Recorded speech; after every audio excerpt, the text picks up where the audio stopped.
everyone. Thank you so much for joining us. We appreciate you all being here today. We are going to let everyone get settled in before we begin.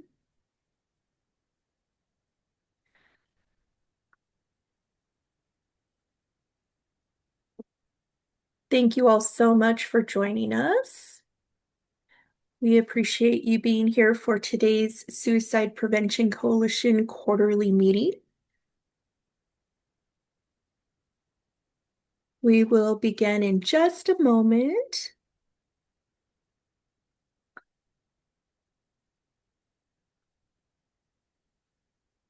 I hope everyone is having a good day so far.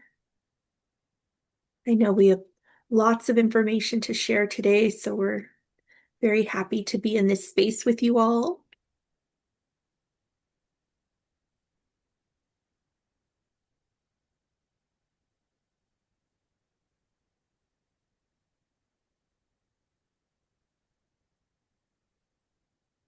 Okay.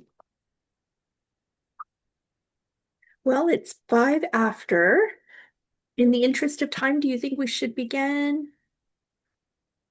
Yeah, let's go ahead and get started. Okay. All right. Well, good morning, everyone. And I want to again just welcome you all to our Suicide Prevention Coalition quarterly meeting. Um, and if we move to the next slide, just would like to remind you all that, the purpose of our quarterly meetings are really twofold. The first objective is to provide, learning opportunities to broaden our knowledge and build expertise in suicide prevention best practices. And then the second is to share updates regarding some of the efforts taking place within the Suicide Prevention Coalition to help support those here in our community. So as we, dive a little further, and if we move into the next slide, we are really excited to share the content that has been prepared for you for today. But before we get started, we want to, as usual, invite you to participate in a quick poll so we can learn more about who's in the room with us today. And so if we can have that poll launched, let's see here. Oops.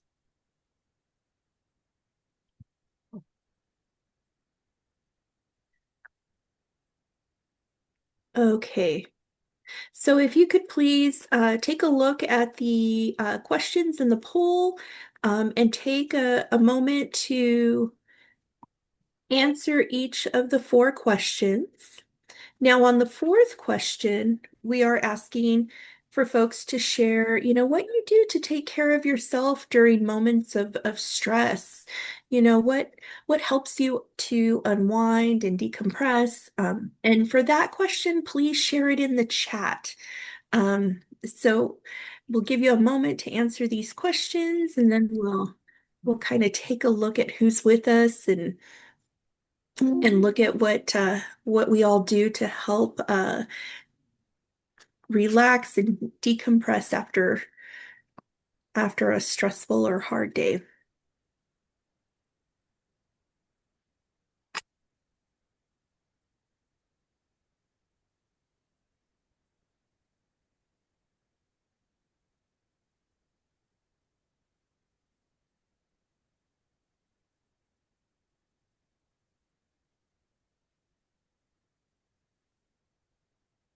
Wow, responses are coming in.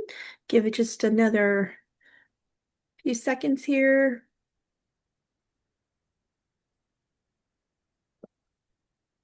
Thank you all for participating.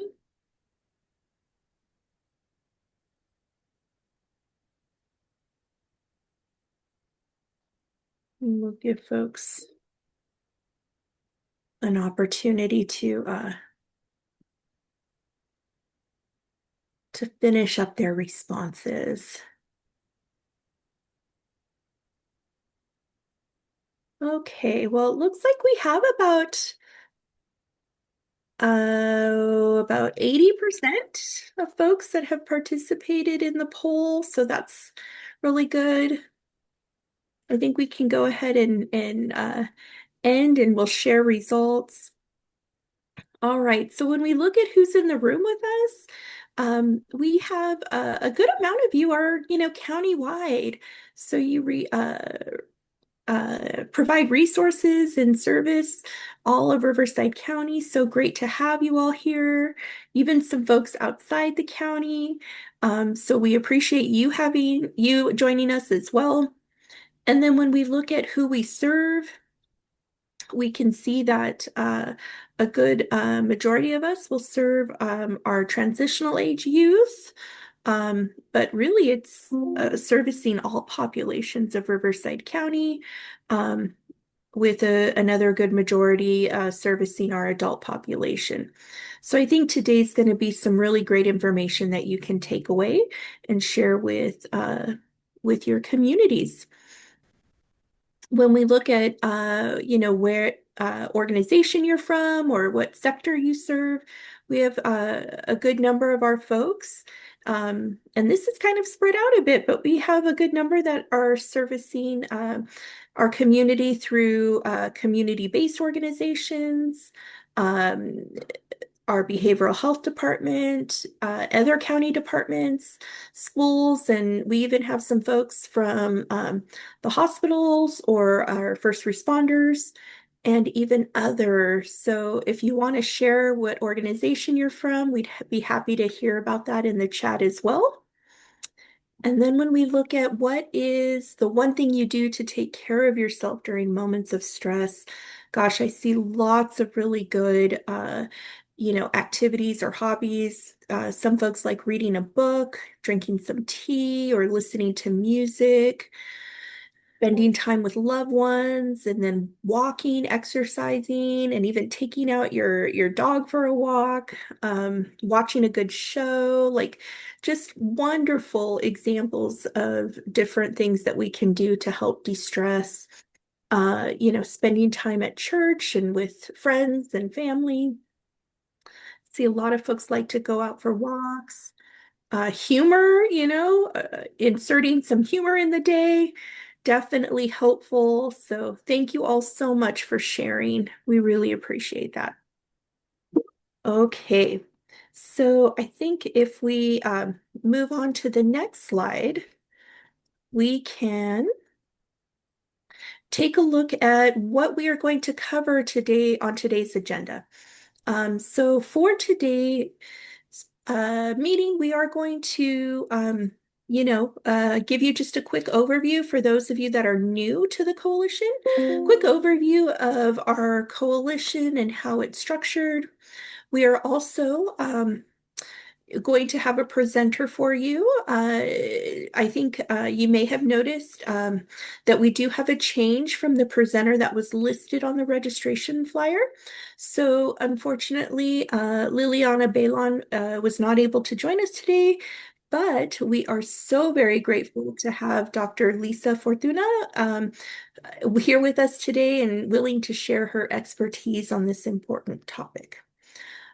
So before we get started, I do want to acknowledge that today's topic can feel pretty heavy, especially when we consider all that's happening in our country right now. So as we move through today's presentation, we just want you to know, that we're here if you need anything, and please, take care of yourself during this time, um, and reach out if there is need. So after our presentation by Dr. Fortuna, we will hear about some resources that are available uh, from our friends at TODEC, and then we will have some time for Q&A. And some closing announcements as well. So those are what we have on today's agenda. So again, thank you all so much for joining us. And as we move to the next slide, Diana Gutierrez, who is our co-chair for the coalition, is going to share a little more about our coalition with you. Thanks, Rebecca. Good morning, everyone. So just really briefly, again, a reminder that our Riverside County Suicide Prevention Coalition believes that suicide is preventable with the right knowledge and skills, and that everyone plays a role in suicide prevention, regardless of their background or experience. So we really want to make sure that for these meetings, for work in our subcommittees, that we are having cross-sectoral representation from everywhere in our county, because suicide can impact any of us, no matter where we are. So if there's people that are not here today that you think should be a part of our work, we ask that you send them our information and ask them to join a future meeting. Next slide. And this is our vision, which is to work collaboratively across those sectors to eliminate suicide deaths and attempts and increase the resources and supports that exist for our Riverside County community. Next slide. And this is your coalition. So we have 8 subcommittees that are represented by these folks right here on this slide. And I'm going to go through each of these with you on the next slide. So we just wanted to give you a sense of who is doing the work in between these quarterly meetings, because it is those subcommittees is where the rubber meets the road. So we're so grateful to have all of you here with us today to learn this important information. And every quarter we try to bring you an area of knowledge in the arena of suicide prevention. But it is in between these quarterly meetings in every subcommittee where the work really happens. And so if you're interested to be a part of that work, please connect with us through the website or email any of us so we can get you the meeting information for any one of these subcommittees. Next slide. Oh, that's how you can get a hold of us, is on the website. Use that QR link. And then the next slide is where we talk about what I call the Cliff Notes version of our strategic plan. And it's how all of those subcommittees fit into the plan itself. So our plan, Building Hope and Resiliency, was built across what you're seeing here in the middle of the screen, that suicidal crisis path. That's how we created the strategic plan, so that we would have interventions all the way through the suicidal crisis path, which takes multiple frameworks of suicide prevention and blends them together, so that as we're looking at individuals as they're maybe having before there are thoughts of suicide, and there's risk factors when there are thoughts of suicide, and even after a suicide attempt may have occurred or a suicide death has occurred, we want to be able to match the need of that individual. And so that's how we built the plan. Where are they on the path? And that's where we're going to match the need. And so on the left is our upstream. That's our first subcommittee. Upstream is really before suicide is even part of the picture. We're looking at risk factors. How are we reducing risk in community and building protective factors for individuals? And so that group is working on just that. And in fact, they have an event coming up soon where they're looking at connections between youth and older adults, 2 high-risk groups. And so how do we build and foster connection and support? So if you want to know more about that, check out that group. Moving along the crisis path is our prevention group. And prevention is broken up into 3 different areas. We have our training subcommittee, and they're doing exactly that, providing several evidence-based gatekeeper trainings for suicide prevention and mental health awareness. You can find all of that information on our website. They are free to Riverside County community members, and some are virtual and some are in person. And then our Engaging Schools subcommittee focuses in on the K through 12 districts throughout our county and looking at their own suicide policies on each district and on each campus, and working with each of those districts to create some consistency and make sure that they have those things in place and that their school community is aware of it. And then the third group is higher education, and they're looking at colleges and universities in our county with the same lens in mind. How are we creating that standardization and providing resources to not only the students in higher ed, but to the faculty as well, so that they can provide those supports to students? Now, further down the path is we're looking at intervention. This is when someone is having thoughts of suicide. What are the things that we have in place to support them? And they have a few different goals, and they're looking at those care transitions. So when someone is having thoughts of suicide, how are we making sure that they're getting access to that crisis support? And from that crisis support, then getting connected to ongoing outpatient care, and making sure that we don't lose them as they transition in those places. And then they're also looking at reducing access to lethal means. And they have a few projects underway right now as well, highlighting those 2 areas and making sure that we are getting gun locks and information to families and community members on how to reduce access to lethal means. And then the on the farthest right of the crisis path is postvention. So this is after a death has occurred. What do we have in place for those who have survived that loss? And we know that individuals who've lost someone to suicide are now at increased risk themselves. And so, what resources do we have in place? And we've got several. So you can find all of that on our website. But we do have the trauma intervention program that is actively going out on scene to provide supports in real time to families after they've experienced a loss to suicide. We also have peer support groups available, and we have clinical bereavement counseling. And those are all free for individuals who need them. Above the suicidal crisis path are just some of our overarching supports, the infrastructure to be able to help these groups do their work, an effective messaging subcommittee that's really looking at how we talk about suicide and how we share information related to suicide, because if we're not careful, we can increase risk for vulnerable populations. So we try to educate others, communicators, journalists, and media on how to talk about suicide so that we can share important information without increasing risk. And then measuring and sharing outcomes is our data group. And everything we do is data driven, constantly looking at how are we doing? What does it look like in Riverside County? Where are there areas that we need to put greater focus and attention? And so our data committee is really at the foundation of it all, helping us with that. And if you are seeking information related to suicide, maybe for a grant or for other information for your own work, you can access the most current information through the public health website, and you will get to our subcommittee and make sure that all the information that people are getting is consistent and focused on the work that we're doing here.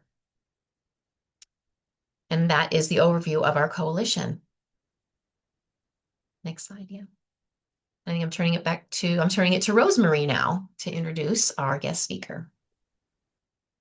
Hello, everyone. Good morning. My name is Rosemary Gomez. I'm the coordinator for the Suicide Prevention Coalition, and I'm very honored and grateful to be introducing our keynote speaker today. So today we have Dr. Lisa Fortuna, who is the Chief of Psychiatry and Neurosciences at the University of California, Riverside School of Medicine. Dr. Fortuna is a child and adolescent psychiatrist, psychiatry department leader, and health services researcher with expertise in implementation and health services research focused on improving access to mental health services for underserved communities. Her area of clinical focus for the past 20 years has been on the delivery of care for culturally diverse populations, including providing immigrant and refugee specialty care for children, adolescents, and adults. Her research includes innovative models for addressing mental health care, PTSD, and substance use disorder service disparities, digital and prevention interventions for youth and immigrant families, and community partnered research. So please join me in welcoming Dr. Lisa Fortuna. Okay, good morning, everyone. And thank you so much for inviting me to this very important topic and to participate. And I look forward to learning as much as I am to presenting. So I hope we are able to have a good conversation as a result of this presentation. I think you may be seeing the right screen. So. What I'm going to be focusing on is right on topic, and I was really pleased to see the plan that the coalition has and the multi-level approach because I think when we start discussing the issue of suicide prevention among immigrant communities across the lifespan. A lot of the strategies that have been presented and able to promote prevention I think are going to be right on line with what I'm going to be talking about in terms of prevention for immigrant communities. So the purpose and agenda, the way I've been focusing my discussion with you today is, to dive in a little bit into understanding special considerations of risk for suicide among immigrants and the relevance for Riverside County and the Inland Empire. Briefly review some local age and race ethnicity data that you may have seen already, but I think it'll help us ground ourselves in understanding some of the risks that we do know, and identify implications for prevention in immigrant communities, and really important, consider community approaches to prevent to prevent of suicide. So prevention of suicide, and in reality, seeing where everyone is coming from in the chat and in our poll, there is really a complete community and village to engage in the prevention endeavor. So very pleased to see that. So why thinking about immigrant communities, diverse communities, underserved communities, and prevention of suicide? So, if we're thinking around the area of Riverside County, you may be aware that it's, the demographics, about 2.5 million residents, 50% or so, and these are all approximations, Hispanic, Latino, Latinx, Latina, a good proportion, almost a quarter foreign born, at least from recent available statistics. And it's a growing population, we know as well. So this may even be growing. Large geographic spread. I think we're all very aware of that. I'm at the University of California, Riverside School of Medicine. So, and so we're in Riverside proper, but it does make a big difference in terms of our strategies of intervention, and access to mental health, behavioral health services, knowing that there is a tremendous geographic spread.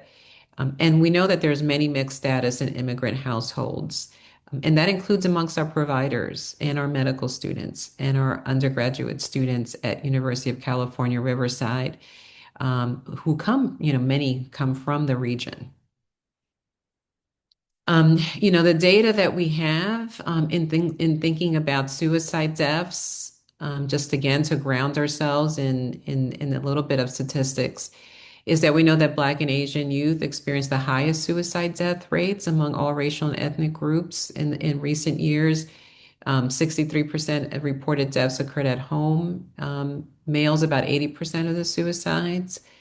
For youth age 18 to 25, so that young adult population, and 66% for youth age 10 to 17, which, I am a child and adolescent psychiatrist, the American Academy of Child and Adolescent Psychiatry, and the American Pediatric Association, American Association of Pediatrics, and the Surgeon General a few years ago, really sort of rang the bell of a child and adolescent mental health crisis. And really, one of the variables in this was increasing suicide rates, especially among youth of color, in that 10 to 17 age range. And 82% of suicide deaths occurred by suffocation or firearms, and that unfortunately makes sense because of the lethality, right, of those methods. And we can see this in terms of the firearms, and this is right from Riverside University Health System public health data. And when we're talking about immigrant populations, we can see a little bit, this is not clear, who is a immigrant in this population, but we can see at least racial ethnic data here where we see the Hispanic one, and it's a little bit hard to see, and especially if you have some difficulty looking at colors. But what we can see is that the most upper line is non-Hispanic white. But as we go down, the next one is Asian community, and then we have the Black, and then we have sorry, Hispanic, and then Black. Overall, firearm death rates have decreased among Black populations. So we can see that in the lowest line there, and that it's dipping a little bit there. But all racial groups experience an increase in death rates in 2024 compared to 2023. And that is except for Black African American population. Again, I had mentioned the concern about youth suicide, ages 10 to 25. And so that includes transitional age youth and pre-adolescents. And, we know between these dates in our region of 2020 to 2024, around 190 deaths, rate 6.7 per 100,000. Again, a predominance of male, but there's also increasing high non-fatal self-harm rates, which are a little bit more difficult to capture in data, right? But we've been seeing increases in that. Um, Honing in on youth suicide death rates again by ethnicity between 20 and 24, we can see the overall there, and then the rates per 100,000 in the populations by race and ethnicity. It may seem a little confusing because at first we were saying that it has been dipping in Black and African American community, but some of the things that we have been seeing yeah, nationally even is that Black youth are have been increasing in suicide death rates, especially in that younger age range for at least a decade.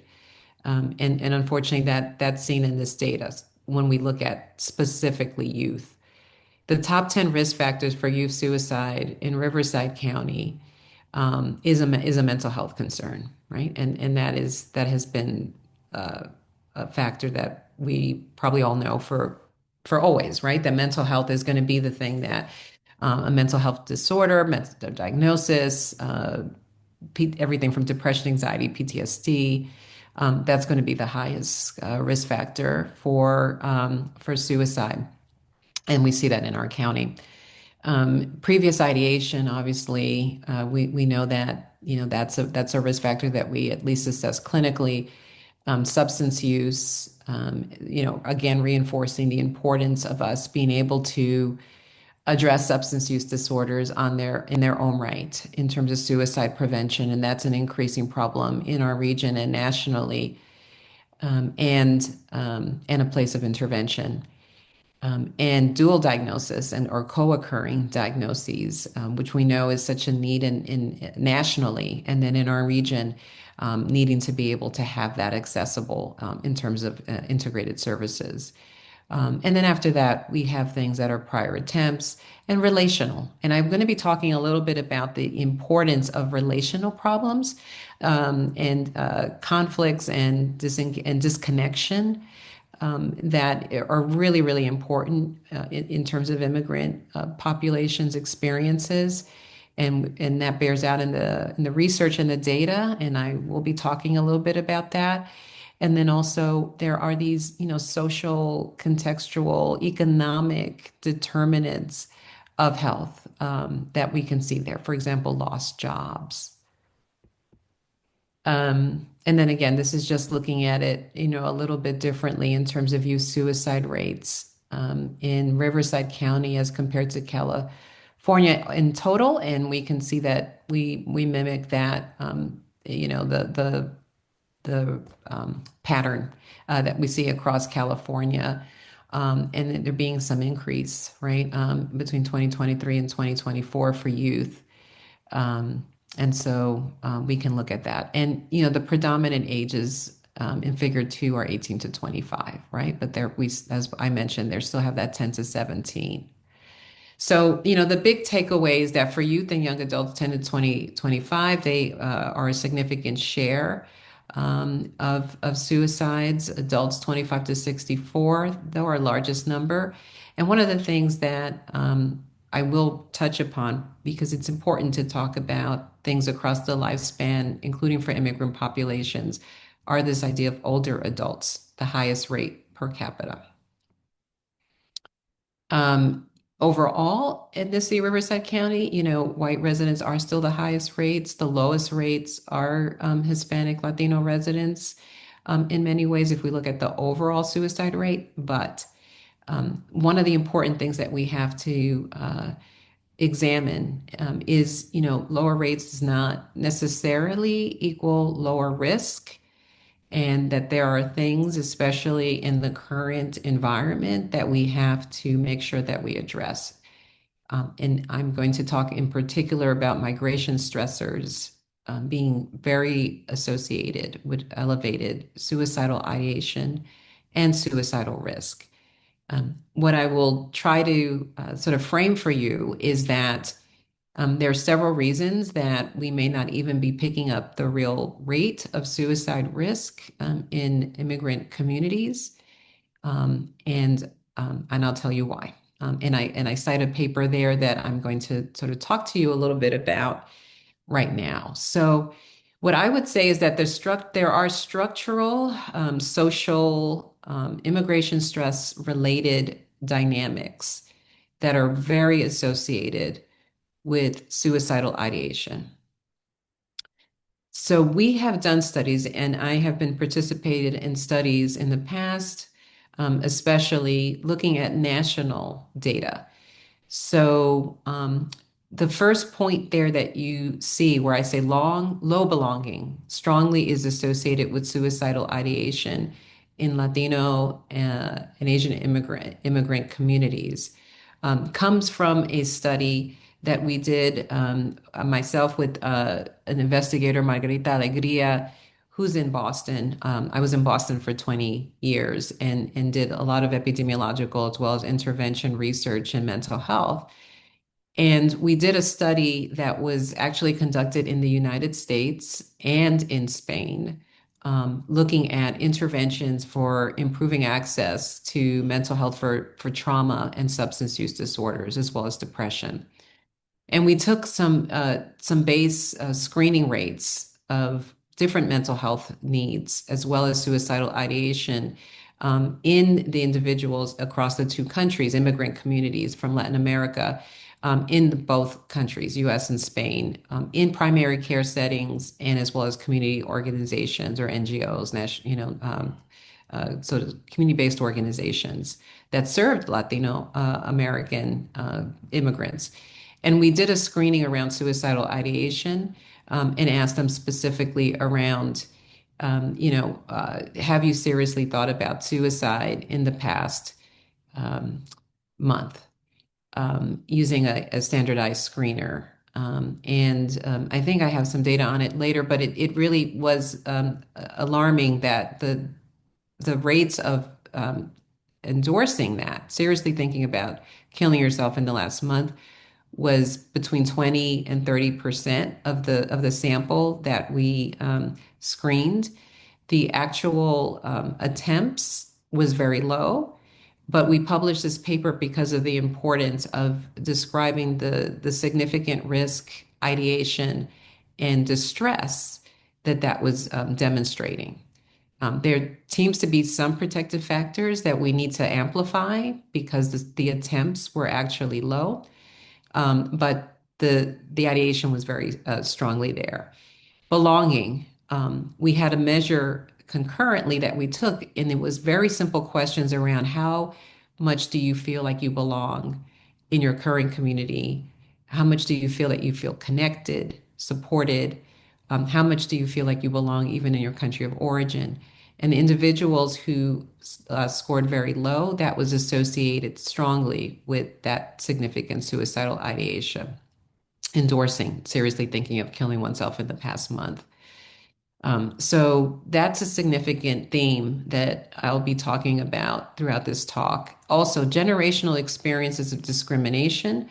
Also looking at this was a study that we did in a national database, the National Latino and Asian American Study, and a paper that's been very cited over the years because it really looked at, in this national representative data of Latinos in the US, that endorsing everyday discrimination at a higher level was related to depression and then also suicide risk. So we know that these things are really important in terms of uh, you know, diagnosis versus experience. I mean, what we further found in that study in the NLAS was that, lifetime suicidal ideation for US Latinos was around 10%, lifetime suicide attempts about 5%, which again, is lower than the ideation, and that's good and usual.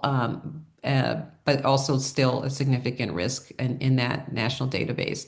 Most suicide attempts occur before age 18 in our sample. No significant differences across Latino subgroups. We're able to look at Mexican, Puerto Rican, Cuban, um, uh, largest groups, and we had other Latinos as well, aggregated.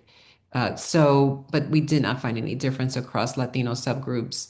And risk, and this is an important component, risk of suicidal ideation persisted even among individuals who did not meet the diagnostic, they didn't have a diagnosis, depression, anxiety, or any diagnosis criteria met. Even in our regression models, suicide risk was not limited to diagnosed mental illness, but that these social and cultural contexts of belonging and disconnection matter enough around increasing risk for suicidal ideation. And some of the things that we have found that really increased suicidal ideation included family cultural conflict. If people felt, especially among young people, if they felt that they were in conflict with the culture of stress, conflict between themselves and their families, it was 4 to 6 times higher odds of having significant suicidal ideation. English only language use in childhood, so more acculturated, which is something that we found overall in our data when we were doing research in the NLAS, is the more acculturated, more time in the United States, moving to the United States earlier, or being born in the United States were risk factors even more for actual suicidal attempts and ideation. Female gender, protective factors included strong family support, which was resulted in a 60% reduction in risk when there was strong family and community support. And other protective factors, religious community connection and higher educational attainment, so having resources. So family dynamics and social support are as important as diagnosis. And that's what I want to sort of really bring home with that data. Immigration itself is a mental health stressor, right? And that's what we found in our international study in US and Spain. And this actually shows some of the data that I was mentioning to you earlier, that lifetime suicidal ideation was between 29 and 35% in clinical and community samples.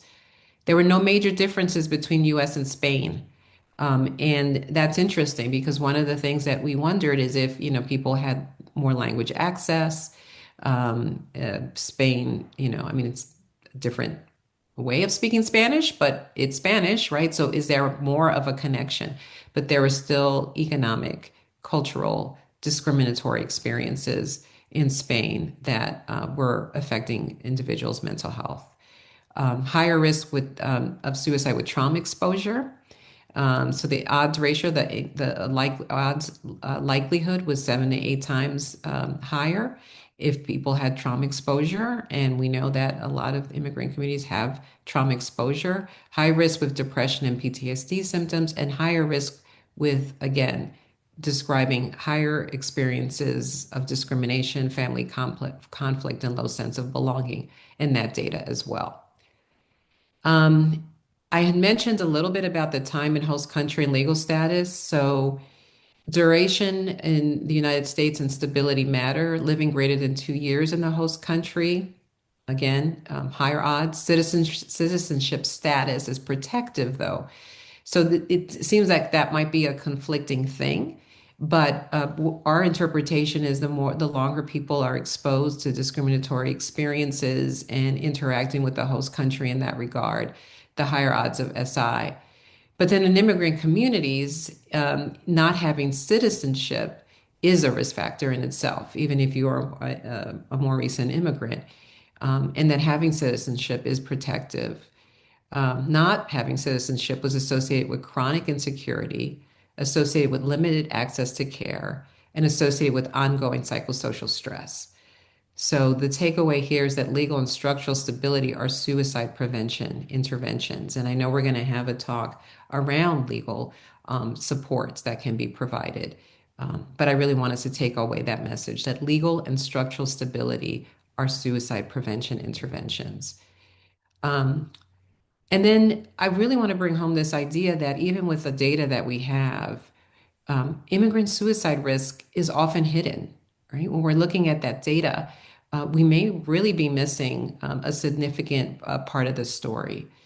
And a lot of the barriers to our understanding are only escalating in our current environment, unfortunately, and most sadly.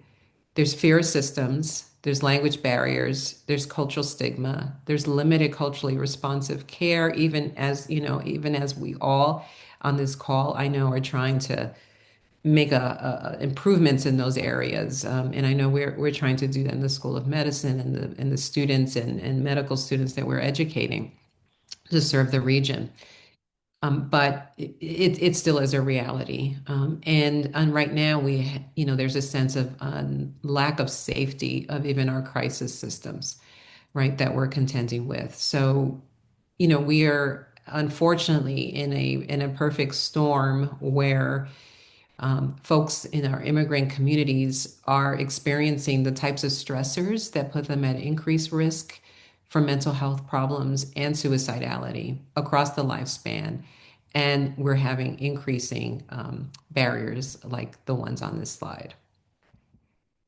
Um, just wanting to hone in on immigration and suicide, again, there has been replication of this concept across different studies, where even if we look in terms of the importance of social support, family support, duration of residence, and social integration, right? And you're going to see that I'm going to bring this uh, one time and over again, the importance of this like social integration, belonging.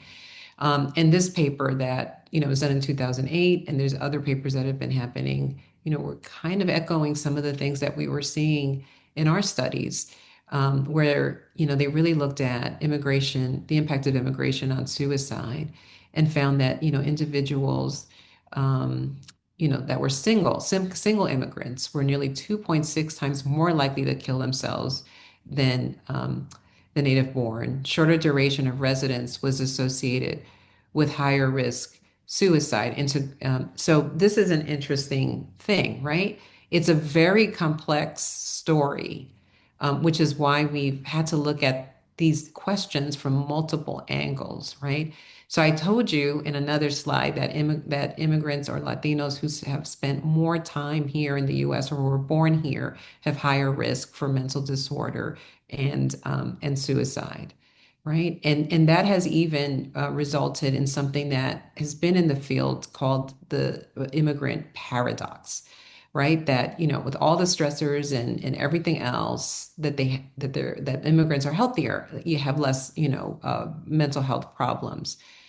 But there are layers and tiers of experiences, right? So I also mentioned to you having all these immigration stressors, not having citizenship, shorter duration of residence in this case, in terms of perhaps not being in community, not having the supports, maybe being separated from family back home, that disconnection, that not being quite integrated and being at risk.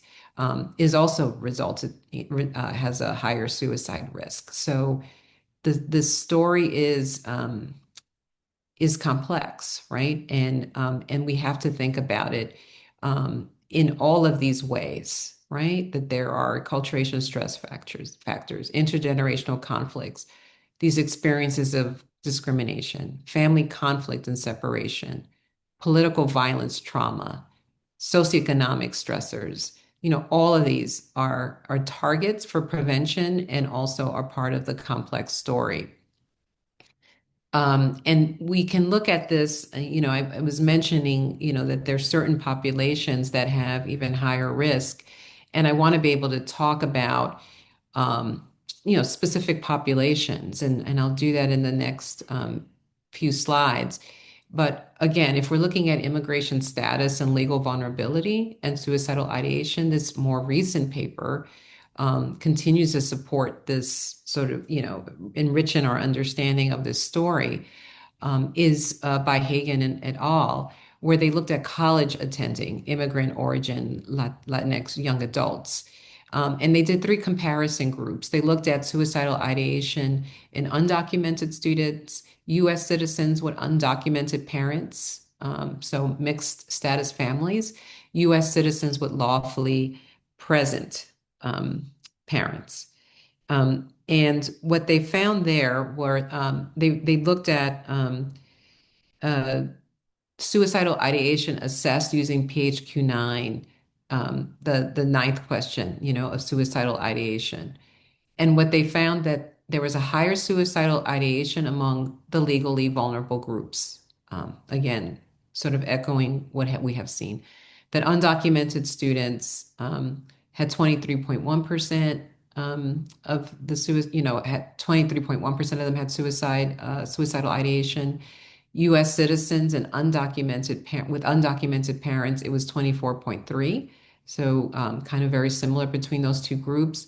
And U.S. citizens with lawfully present parents were 17.8%, all Latino, but with the legally vulnerable groups, a higher rate. Disparities explained by legal vulnerability, right? Immigration policy, related social exclusion, discrimination, those themes that we've been talking about. And then food insecurity was another thing because they also looked at other social determinants of health. This was a risk factor across groups. It did not differ by immigration status or legal vulnerability. Greater food insecurity, higher likelihood of suicidal ideation across all groups.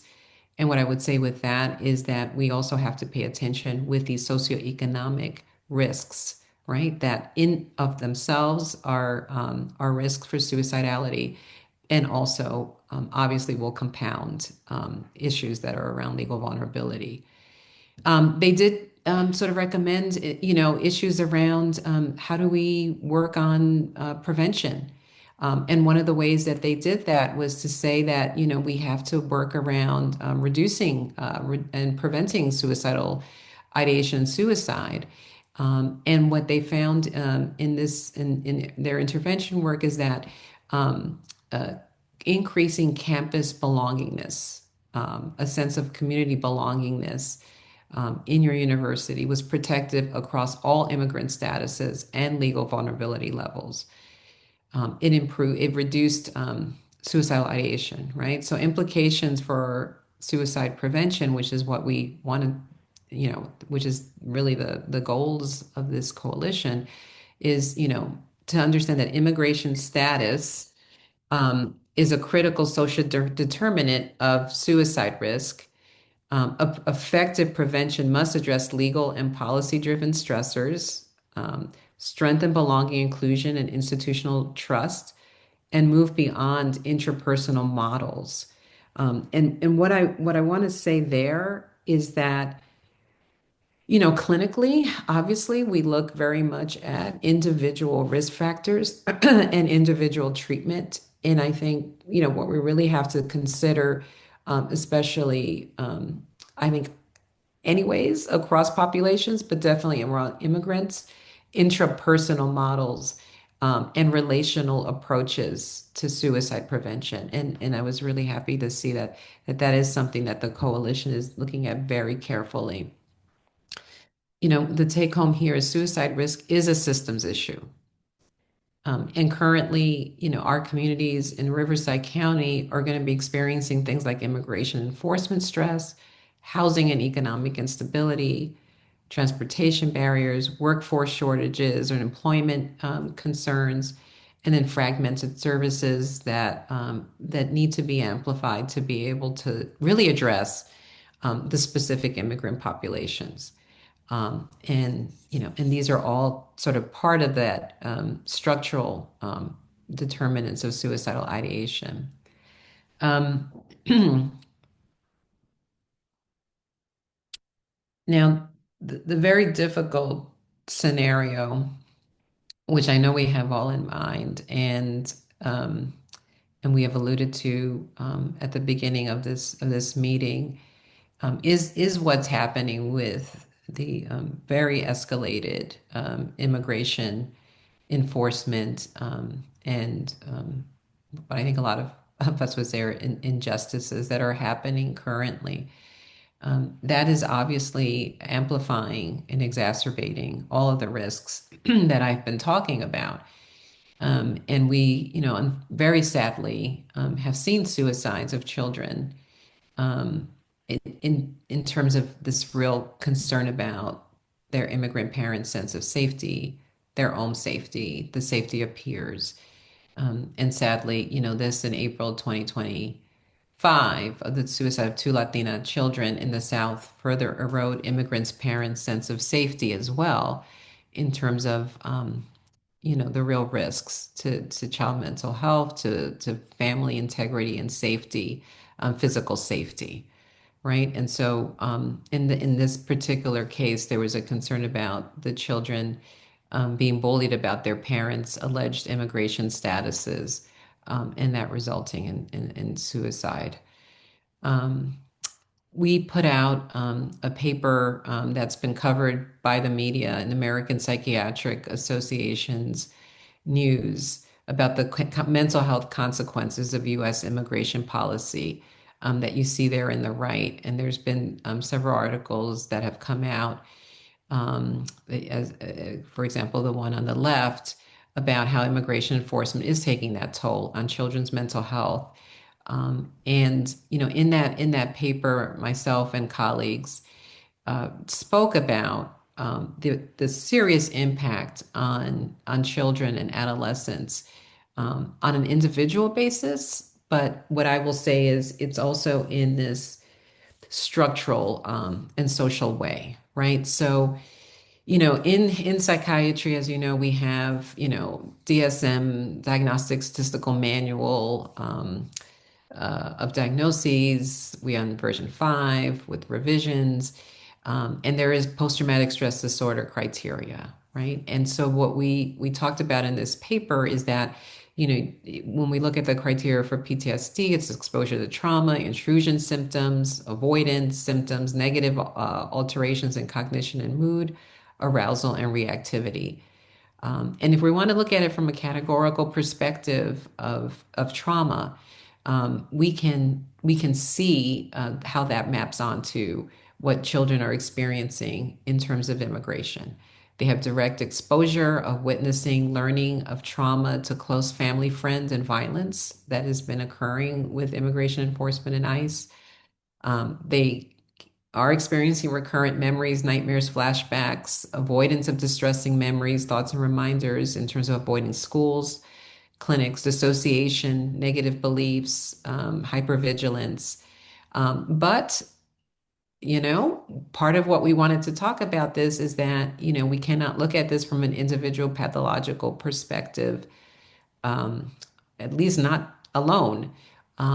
Avoidance of schools, clinics, or legal institutions for fear of deportation, to me, is not a pathological response. It is a real and reasonable response, and it is occurring. And I think many of us on this webinar will and meeting will agree that that's things that we're seeing. But we're also having kids internalize real issues about persistent guilt about family suffering, not contributing to that suffering, beliefs that I'm not safe anywhere, loss of trust in system, with, again, real reasons to have mistrust, but it generalizing into overall distress, distrust, disconnection, irritability, mental health problems.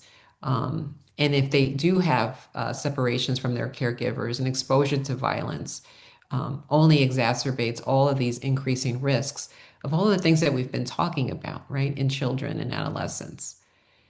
What we know is that we can buffer some of this, and psychosocial stressors that can be buffered and buffer against suicidal ideation are things that we can think about. And so, for example, Salerno et al. in psychiatry research in an article in 2023, looked at 172 immigrant Latino adolescents, predominantly from, the Northern Triangle, right? El Salvador, Guatemala, Honduras.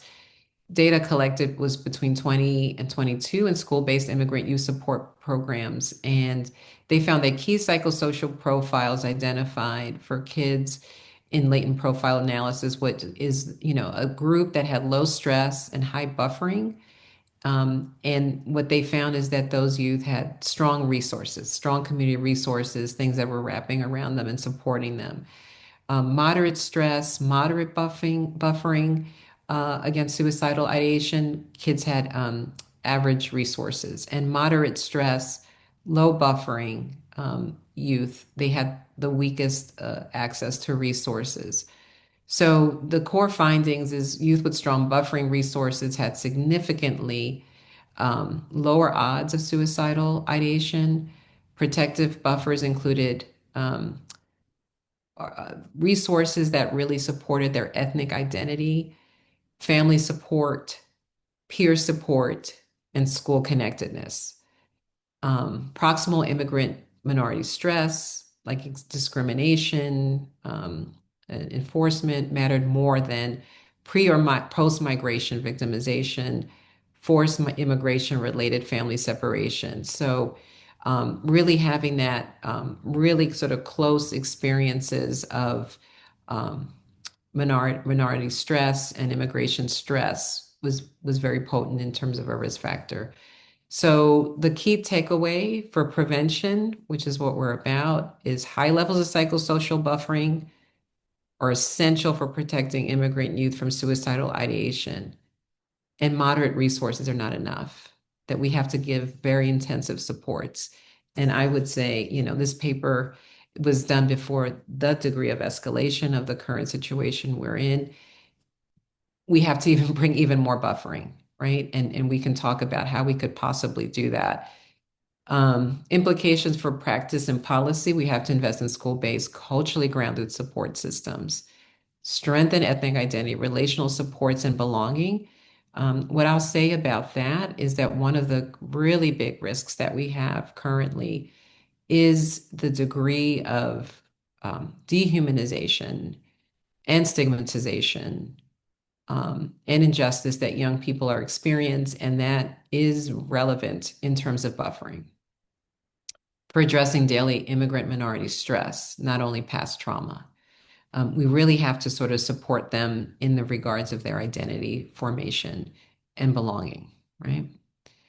Key barriers to traditional psychiatry in the current political moment. Patients are less likely to come to clinics, school, or hospital because of fear. And we are in my department of psychiatry and neuroscience, we really are thinking about our models, right? Medical care tends to be very hyper individualistic. And I mean by that is we restrict our attention exclusively to the individual. And what we really have to understand is it often entails disconnection from community to receive treatment, right? Individual medication management, individual psychotherapy, individual involuntary psychiatric hospitalizations if we need it, and further disconnection. And we really have to work much more in a group and community context. Um, and then I just want to move towards ending because I know we want to have discussion in terms of thinking about older immigrants. And what I will say here, even in this particular study by Lee et al., where they looked at Chinese immigrants and a 57 Chinese immigrant elders, and this was a qualitative study of elders who reported suicidal ideation with the past month. And what we see is that similar themes. Focus on immigration and acculturation context. They found that linguistic and cultural barriers into integrating and receiving community support, social isolation, limited access to support, misalignment of expectations of family support, so that intergenerational family conflict again, and sense of uselessness and not having purpose or belonging, and economic and cultural marginalization. It's the same themes, right? And hitting people at different stages of life. Um, so we have to reframe our suicide prevention from crisis only to an individual focus, to early identification, community anchored prevention, and coordinated systems is what I would say. And this is a little bit of a model that reflects things that I have found and the literature bears, that we really have to have these protective buffers, family support, ethnic identity, school and community connectedness, really working at the familial perspective in terms of even depression, anxiety, identity struggles, hopelessness within families, family conflicts and school challenges, intergenerational stressors, and then the social cultural stressors, right, of these discrimination, migration challenges. What is a system of care that we might think about? Multi-sector. Everybody that's on this call in terms of working together, family-centered, culturally responsive, building trust, continuity across crisis intervention. And this sort of brings it just back to that. We need trusted access points, responsive screening, community health workers, promotoras, community sort of leadership there, integrated services, being able to warm hands off and support people through those services, less punitive crisis responses in terms of that isolation, disconnection, really sort of trying to find ways to have sort of community based and community integrated ways of being able to support people early and with suicidal ideation. And we can do this through trust builders, navigators, cultural interpreters, early identifiers, and then again, continuity after crisis.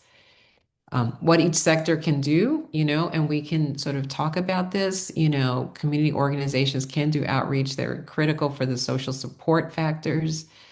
We need navigators, people who are going to like sort of help walk with people and identify places of safety. Clinicians, we can do screening, obviously treatment and consultation with the other sectors. Educators can be around identification, but also building those communities of support, like we saw in the studies I've cited. First responders being trauma informed, and coalitions coordination, right, of sort of what we can do together, and really invest in community infrastructure, strengthen our pathways, center immigrant voices in terms of what we can do, belonging and connection as prevention and continuity over crisis. Um, I would be wrong to sort of not really comment on one piece of this that, through the things that we're experiencing with community organizations really being on the forefront of supporting families and communities through what we're really experiencing right now is that community organizations are providing legal assistance, housing, food assistance, accompaniment in courthouses, connecting families to detainees, ensuring continuity of medical and psychiatric care in detention spaces. I mean, they're doing everything, being court observers. There is the persistence of community organizations, but I would say they also need support because what we've really been identifying is that the helpers are part of the community. They're experiencing very much the similar stressors and are at risk too. So some of the things that we have been really trying to do is to provide those prevention and buffering supports for the helpers because folks are suffering too, even as they are using all their agency to be able to support communities. So in closing, I would just say we need strong systems save lives, and I think the coalition, from the model of what you're doing is all about that and understands that. And the same comment that was said before that suicide prevention is a shared responsibility, right? It really is something that we do together. And then, I can share these slides, and these are the references so that you could review the papers in more detail. And I'll end there.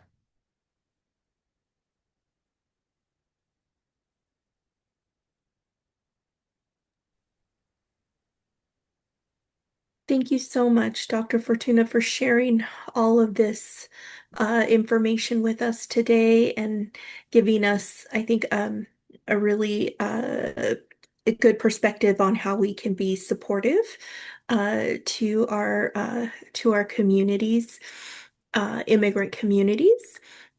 So I know that we indicated that there would be some time for Q&A. So if folks would like to ask questions, um, you know, we have some time to do that. And you can feel free to unmute and ask your question, or if you're more comfortable, you can add your question in the chat, and we'll make sure that we we acknowledge that as well.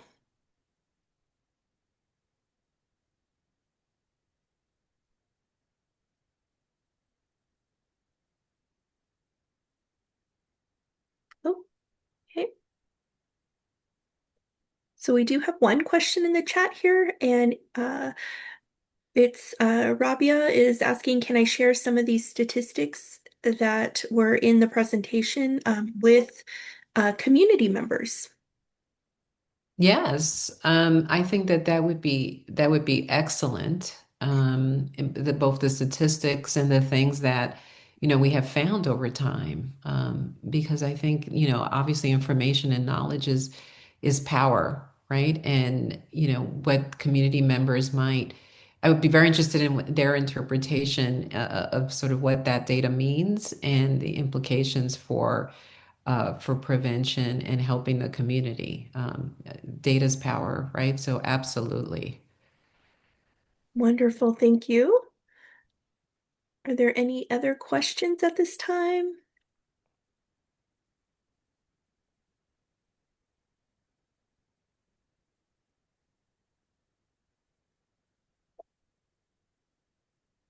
Okay, so we did also have a question regarding the slides. Thank you so much, Rosemary, for sharing that the slides will be available to everyone here today after the meeting. Um, and I also want to just share if you do have any questions for Dr. Fortuna, we happy to give you space to ask those questions, or you can include them in the chat. And then we also do have some folks from TODEC who are going to share some great resources with us. So, Dr. Fortuna, would you be able to stay on if we moved on with the Yes, presentation? yes, I'd be happy to stay on. And, again, I'm at University of California, Riverside. I'd be very happy to engage with anyone if there's questions after the meeting or any ways that I could assist with anything, all the great work that anyone is doing. So I'm happy to do so. Thank you so much.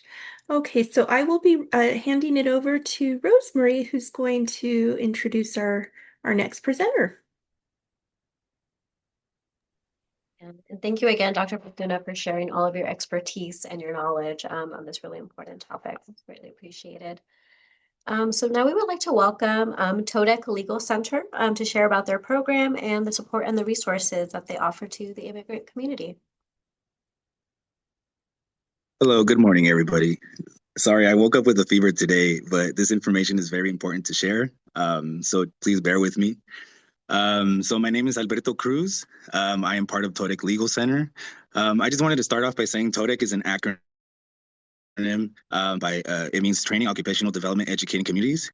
So TODEC Legal Center is a community service center for immigrants and their families living in the Inland Empire and Coachella Valley in California. For 40 years, we have been a center for healing, organizing, advocacy, and community transformation. Much of TODEC's work focuses on providing legal immigration tools, community education programs, and support for advocacy and civic engagement to empower our community, helping it achieve economic, social, educational, and civic self-sufficiency. So a couple of our services that we provide at TODEC would be immigration legal services. So we help out with citizenship, if anybody's looking to get residency, or also people who are needing of assistance with DACA. We also provide free legal consults for anything immigration related. Especially with these hard times, we know people want to speak to a lawyer, and a lot of people don't have the funds to pay for a lawyer or for any legal advice. So we help out the community with providing those free services. So we also do community education.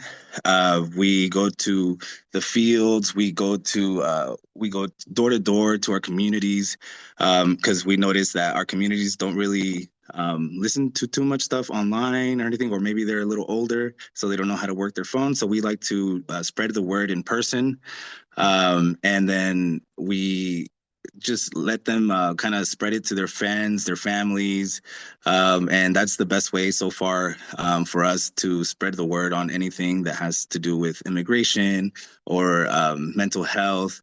And then also we do leadership development programs. So we have a program in the summer that's called the Monarcas Luchadoras. So we invite youth of any age. I believe it's until 18 or 17 years old. They can come in. We can provide them with leadership skills. We can help them kind of develop these skills to become an asset for their community, so they can share this information, so they can advocate for their friends and family or neighbors. We have defensive rights. We do also know your rights presentations in case anybody needs to have a presentation on what are your rights based on the Constitution, or if ICE were to show up on your door, or any situation like that, we will give you your rights. Also, we provide your rights for homeowners or renters, anything housing. That way, everybody has that information. We also have emergency preparedness programs. So we work with Cal OES, and we've been giving information for um, what to do in natural disasters, how to prevent, being caught in that situation without not knowing what to do. So we like to help them get prepared, share a bit of information of what can happen, what to expect, and how to just be prepared for if a disaster happens. We also help with immigrant community support programs. So right now we have an emergency line for anybody that can report any immigration activity, or if anybody has been detained or has been affected by any immigration operations. Then I'll put the number in the chat, but the number is 951-388-2008. And families can communicate with us in case they need help, assistance with we've been distributing groceries to families who are afraid to go out of their homes. Students also don't want to go out to school because they're afraid for their families, even though some of them are citizens. Um, but they're just scared, to go out. So we want to make sure that they're taken care of, that they don't have to worry about the stress that they're going through. We connect them with our partners. We share information about Soluna, which is a mental health app that youth can use to kind of navigate through it, and kind of it goes through several how was the word? Sorry. It goes through several programs, and it just kind of guides them through what to do with whatever stress they're feeling, if they're feeling like depressed, or if they have suicidal ideations. So we like to help provide that information. Also, with our older community members, we also connect them with other partners as well. So then also, let me see here.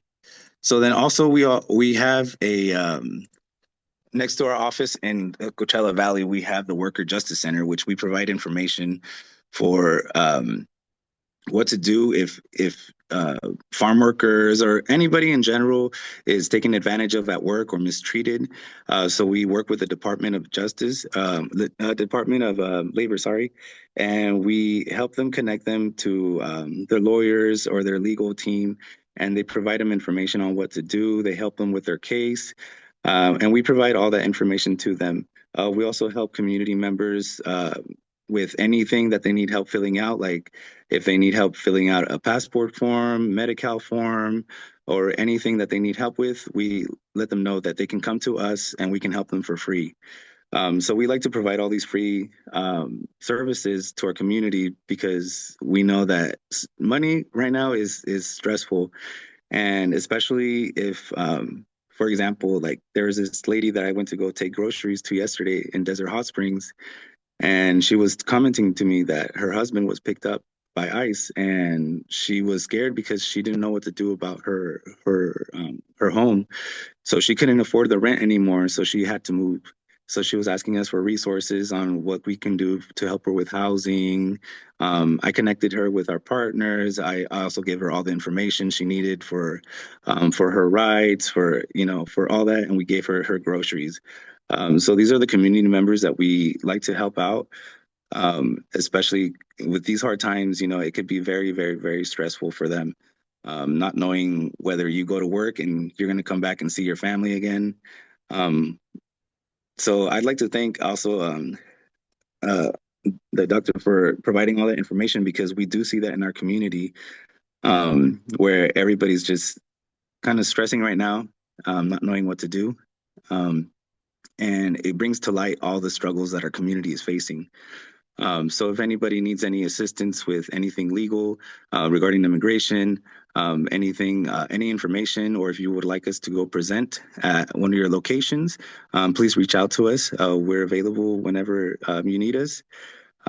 So please don't be afraid to ask us anything. Thank you.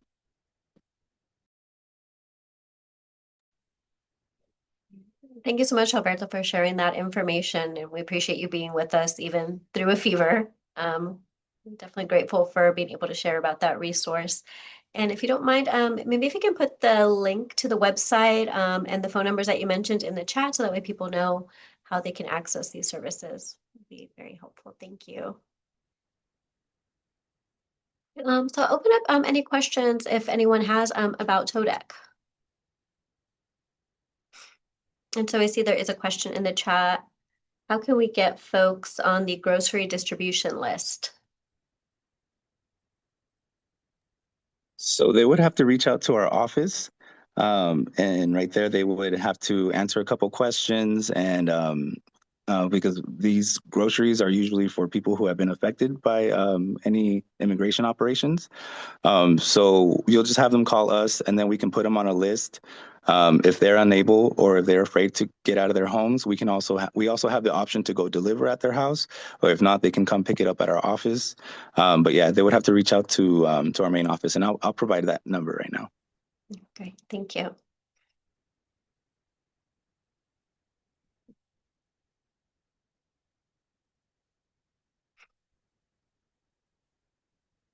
So again, any other questions regarding TODEX resources or any other questions that maybe have come to mind for Dr. Fortuna?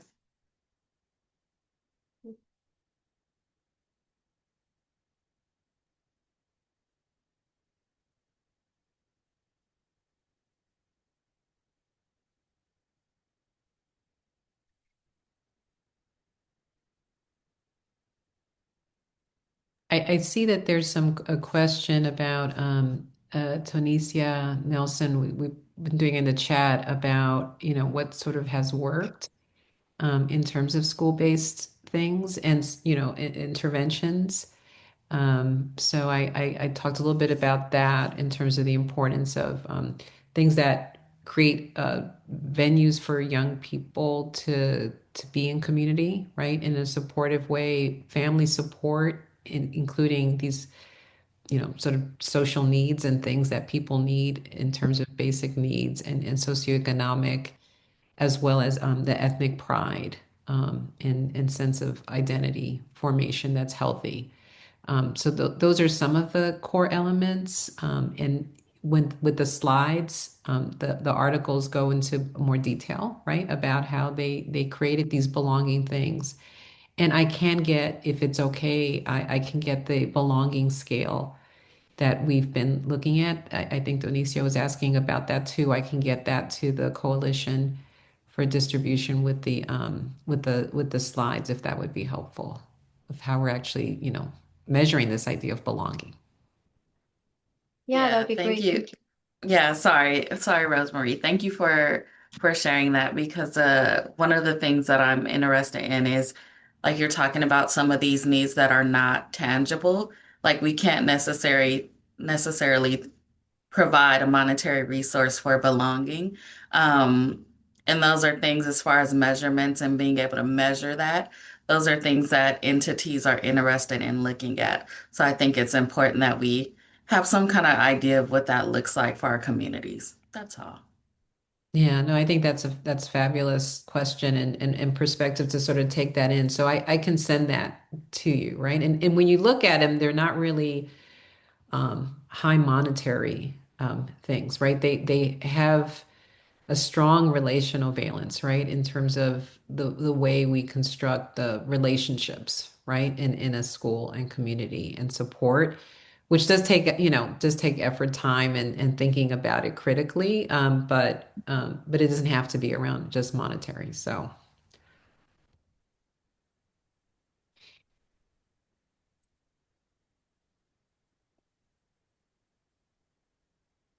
Thank you, Tanisha, for that question. Yes. And I see that Alberto did put some information in the chat about the TODEX website as well as some phone numbers. And I do see there was a question that came in for TODEC asking about how many lawyers are on staff. So I'm not sure exactly how many lawyers, but I do know we have a whole legal team that's ready to take care of any situation that.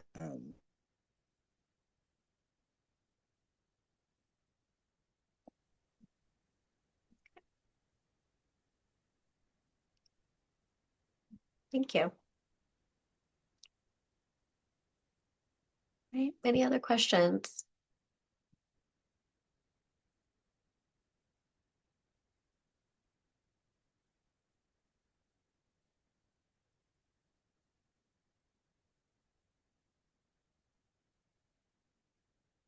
Again, you can unmute or write into the chat.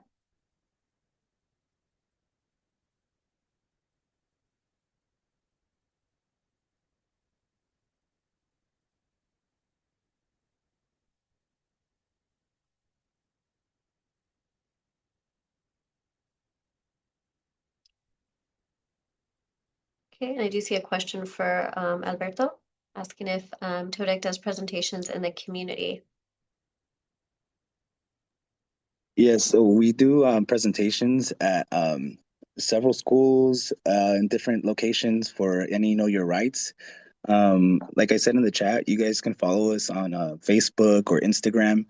We provide the dates and the locations of any workshops that we have to provide all that information, and anybody from the community is welcome to join. We have community roundtables where anybody can say like what's on their mind, and then we have sometimes in these workshops we have our lawyers present that can give not like a whole legal consult, but they can actually answer some of the questions that community have regarding immigration. Thank you. Right.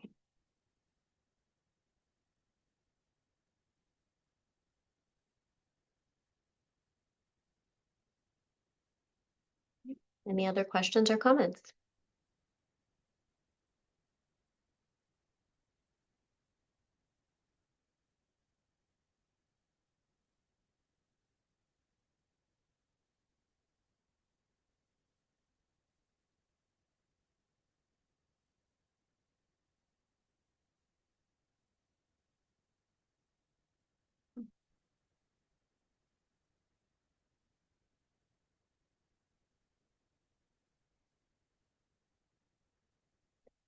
Here.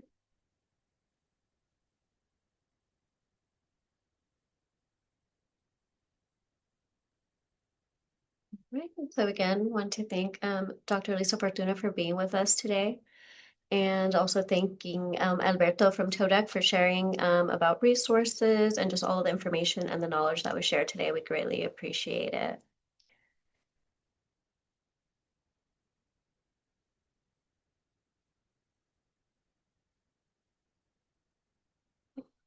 And so we do want to share also just about some learning opportunities. If you enjoyed our discussion today and you do want further training on suicide prevention, we do encourage you to take advantage of the free learning opportunities that are offered through prevention and early intervention. So we do offer Know the Signs, which is a 2-hour training that really helps on focusing on the basics of suicide prevention, knowing the signs, finding the words, reaching out for support, and connecting to resources. And this training can be offered in person or virtually. We also offer 2 in-person suicide prevention trainings. We offer Safe Talk, which is about 3.5 hours, which focuses on learning about suicide alertness and how to connect with someone who's having thoughts of suicide to resources. And we also offer Assist, which is a 2 full day training that is focused on learning interventions that you can use with someone who is having thoughts of suicide to help keep them safe for now. So if you are interested in learning more about these trainings or registering, you can scan the QR code that's on the screen. You can also reach out to us at pei@ruhealth.org or call our main office if you want more information or how you can get registered.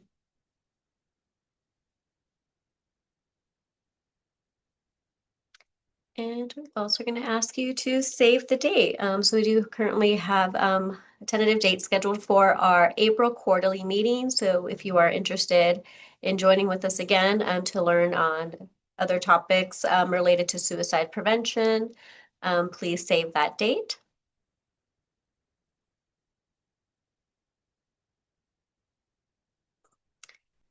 And in closing, we're going to really encourage you to visit our coalition website. So you heard a little bit earlier today about the structure of the coalition, the initiatives and the goals that we are really working on in order to help in reducing suicide deaths here in Riverside County. So if you want to know more about the coalition, also as Diana had reviewed, we do have several subcommittees that do meet on a monthly basis in order to drive this work. So if you're interested in joining a subcommittee, you are able to use that QR code there to again go to our websites, see the different committees, what they're about, and you're able to sign up there.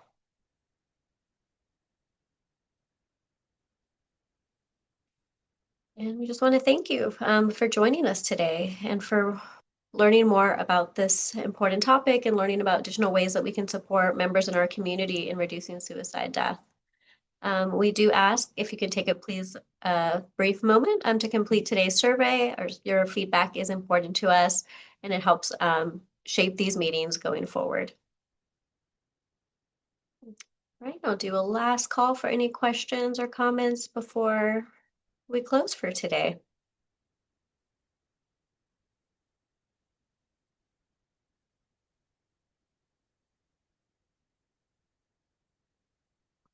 And All right. Thank you all so much for joining us. Please take a moment to fill out the survey before you head out.